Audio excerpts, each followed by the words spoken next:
மற்றும் ஒரு அண்மை செய்தி, தருமபுரி மாவட்டம் கலசப்பாடி காட்டாற்றில் கடும் வெள்ளப்பெருக்கு ஏற்பட்டிருக்கிறது. மேலும் விவரங்களோடு இணைகிறார் செய்தியாளர் வெற்றிவேல். வணக்கம் வெற்றிவேல், விவரங்கள். வணக்கம் சுபா. தருமபுரி மாவட்டம் பாப்பிரெட்டிப்பட்டி மற்றும் அதன் சுற்றுவட்டார பகுதியில் தொடர்ந்து சில நாட்களாக கனமழை பெஞ்சு வந்துருக்கு.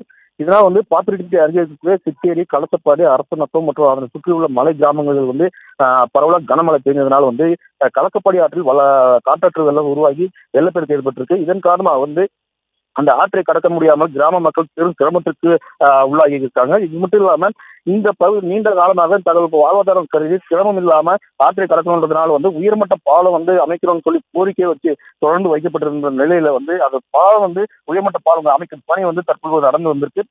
இந்த நிலையில் பார்த்தீங்கன்னா மழையின் காரணமாக தொடர்ந்து மழை பெஞ்சதுனால இந்த காட்டாற்று வெள்ளம் இந்த கலசப்பாடி ஆற்றில் பெருக்கெடுத்து ஓடுறதால கிராமத்தில் இருக்கக்கூடிய பள்ளி செல்லக்கூடிய மாணவர்களாகட்டும், விவசாய பொருள்களாகட்டும் கொண்டு செல்றதுக்கு மிகவும் சிரமத்துக்கு ஆளாகி இருக்காங்க. இதனால் அப்பகுதியில் விரிவாக அந்த உயர்மட்ட பாலம் அமைக்கணும்னு சொல்லி ஒரு கோரிக்கை எழுந்திருக்கு.